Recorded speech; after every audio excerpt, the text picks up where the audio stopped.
আমি একজন বিধবা, আমার 3 সন্তান, তারা অপ্রাপ্তবয়স্ক। আমি আমার সতীত্ব রক্ষার জন্য বিয়ে করতে চাই, কিন্তু সমাজ তো আমাকে থাকতে দিবে না আমার সন্তানদের নিয়ে। তাহলে আমি কি লুকিয়ে বিয়ে করতে পারবো? বয়স 24, আমার মাথায় চুল পেকে গেছে, আমি চুলে কোনো কালার করতে পারবো কিনা? আত্মহত্যা করলে জানাজা ও দাফনের ইসলামী বিধান কি? সড়ক দুর্ঘটনা বা অগ্নি দুর্ঘটনায় কেউ নিহত হলে নিহতের পরিবারকে 20,000 থেকে ক্ষেত্র বিশেষে 20 লাখের মতো টাকা দেওয়া হয়। আমি একটি ট্রাক্টর কোম্পানিতে চাকরি করি, যেখানে কিস্তিতে সুদের বিনিময়ে ট্রাক্টর বিক্রয় করি। এই প্রতিষ্ঠান থেকে অর্জিত অর্থ আমার জন্য হালাল হবে।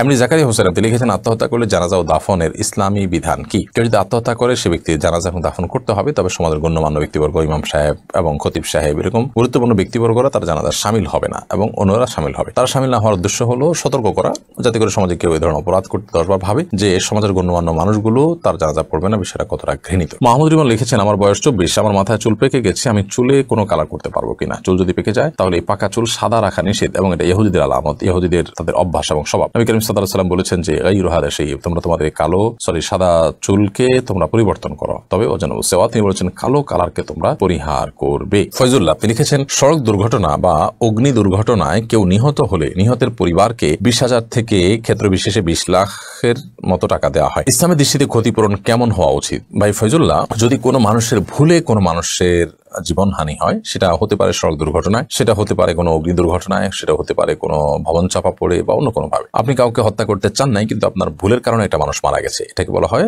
ভুলবশত হত্যা। এই ভুলবশত হত্যা, এটার কারণে ইসলামী শরীয়ত যে দণ্ড আরোপ করে এবং যে ক্ষতিপূরণ আরোপ করে সেটি হলো 100 উটের সমমূল্য। 100 উট সেটা বড় ছোট বিভিন্ন সাইজের হবে। তো 100 উটের সমমূল্য বর্তমান বাজার দর অনুযায়ী সৌদি রিয়ালের আলোকে যদি আমরা হিসাব করি, তাহলে সেক্ষেত্রে প্রায় 5 লক্ষ সৌদি রিয়াল হয়। 5 লক্ষ সৌদি রিয়ালের মানে হলো প্রায় 1.5 কোটি টাকারও বেশি, বাংলাদেশি মুদ্রায় 1.5 কোটি টাকারও বেশি।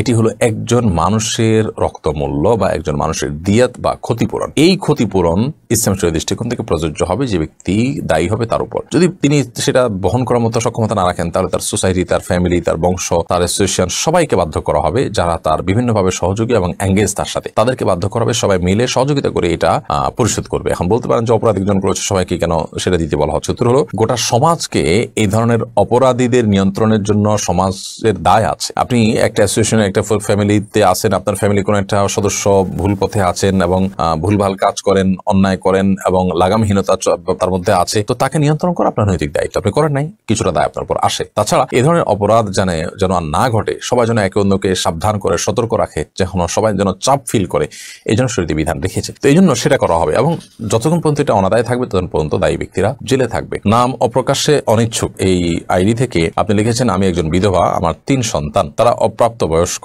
আমি আমার সতীত্ব রক্ষার জন্য বিয়ে করতে চাই, কিন্তু সমাজ তো আমাকে থাকতে দিবে না আমার সন্তানদের নিয়ে। তাহলে আমি কি লুকিয়ে বিয়ে করতে পারবো? যদি আপনার সমাজ বাধা দেয়, তাহলে সেক্ষেত্রে আপনি লুকিয়ে বিয়ে করতে পারেন। আপনার অভিভাবকদেরকে জানিয়ে তাদের সম্মতি নিয়ে আপনি চেষ্টা করবেন বিয়ে বন্ধনে আবদ্ধ হওয়ার। এবং সমাজ যে এক্ষেত্রে এক নোংরা সংস্কৃতি তৈরি করে রেখেছে, দেয়াল এবং প্রাচীর তৈরি করে রেখেছে, এটা ভাঙার জন্য আপনি যদি সৎসাহস করেন, মানুষ যদি মন্দ বলে তারপরও সেটা যদি আপনি করে যান, ইনশাআল্লাহ আশা করি আল্লাহর কাছে আপনি আজর পাবেন, বিনিময় পাবেন অবশ্যই। এবং অবশ্যই আপনার সতীত্ব রক্ষার জন্য বিয়ে করার প্রয়োজন হলে আপনি বিয়ে করবেন। নুরুল ইসলাম নয়ন লিখেছেন, আমি একটি ট্রাক্টর কোম্পানিতে চাকরি করি, যেখানে কিস্তিতে সুদের বিনিময়ে ট্রাক্টর বিক্রয় করি। এই প্রতিষ্ঠান থেকে অর্জিত অর্থ আমার জন্য হালাল হবে কিনা? আপনি সুদের বিনিময়ে ট্রাক্টর বিক্রি করার কাজে যদি চাকরি করেন, তাহলে অবশ্যই আপনার সেই উপার্জন হালাল হবে না। কারণ নবী করিম সাল্লাল্লাহু আলাইহি ওয়াসাল্লাম বলেছেন, লাআনাল্লাহু আকালার রিবা ওয়া মুকিলাহু ওয়া কাতিবাহু ওয়া শাহিদাইহি।